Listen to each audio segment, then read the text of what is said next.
Hello students, today we are going to learn the next topic of chapter 2 from trade to territory. As we know, the East India Company came in India for trading and then how there were competitions among the trading companies. Let's discuss the next topic of the chapter. East India Company begins trade in Bengal. In 1651, the East India Company set up the first factory in Bengal on the bank of river Hooghly. This was an important step for Britishers. Earlier, they had only trading post. Now they set up factory with warehouse to store the supply materials, and it was operated by the factors. Factor word was used for company traders. You can see in this figure the first English factory which was established in Bengal.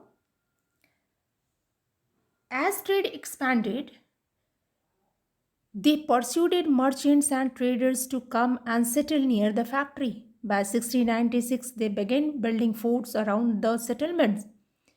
And in 1698, they got jamindari rights over three villages Kalikata, Sultanudi, and Govindpur. Kalikata is now known as Kolkata. Then Mughal Emperor Aurangzeb issued a farman. Farman was just like a charter which was provided by Queen Elizabeth to East India Company. According to this farman, he granted duty-free trade for the East India Company in Bengal. But the other company officials were misusing this farman for their own private trade, which resulted in huge loss of revenue to the Nawab of Bengal. The first Nawab of Bengal was Murshid Quli Khan, and he was followed by Alivardi Khan. After the death of Alivardi Khan, the next Nawab of Bengal was Sirajuddaula. He was very strong and powerful Nawab, and the conflict between Sirajuddaula and Robert Clive led the Battle of Plassey.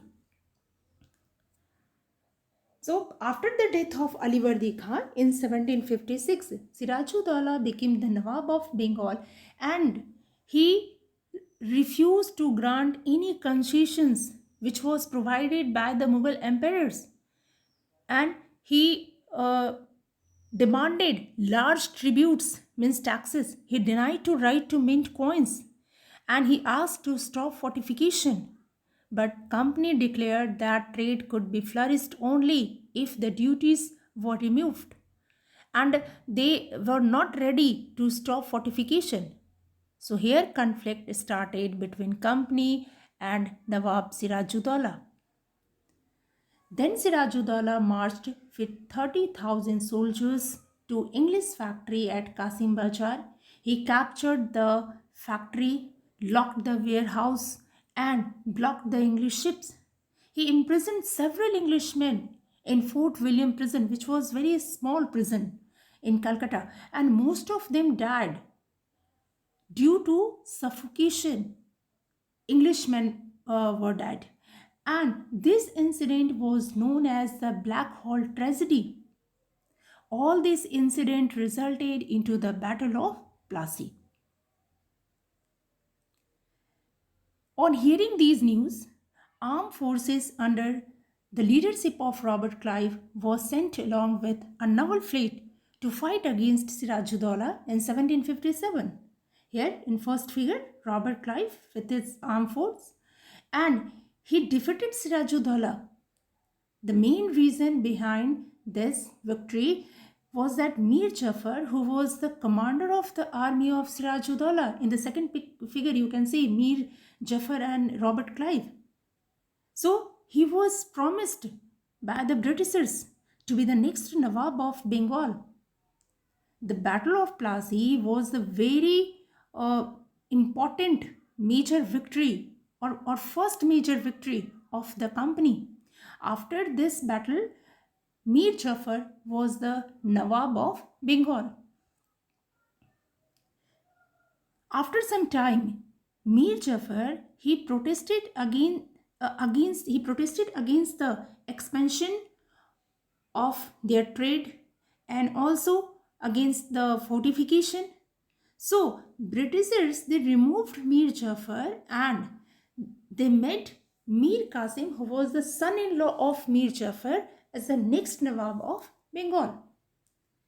But they did not stop misuse of rights and other expansions, fortification, and these all resulted a war between Mir Qasim and Britishers. So here in the Battle of Buxar was fought. In the Battle of Buxar, the combined force of Mir Qasim, Mughal Emperor Shah Alam II, the Nawab of Awadh, Sujauddaulah, and Mir Qasim. And Hector Munro led the battle from British side. The battle was fought on 22nd October 1764.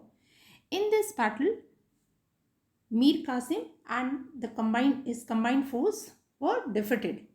And in 1775, a Treaty of Allahabad was signed between Britishers and Mughal Emperor Shah Alam II. Mir Qasim was fled to Awadh, and after this treaty, East India Company secured the Diwani right of Bengal, Bihar, and Odisha. And the treaty gave the Britishers to collect revenue from all these territories. Now Britishers became the great power of northern India. After this treaty or the Battle of Buxar, company wanted to expand their rule. So they appointed residents in the Indian states. Now company began interfering in internal affairs. In 1798, Lord Wellesley came to India as a Governor General and he introduced the policy of subsidiary alliance. According to this policy, Indian rulers were not allowed to have their independent force. They were to be protected by the company. In another word, we can say that it was the policy to bring princely states under the control of British. If they failed to make the payment, then part of their territory was taken away. Okay, students, thank you.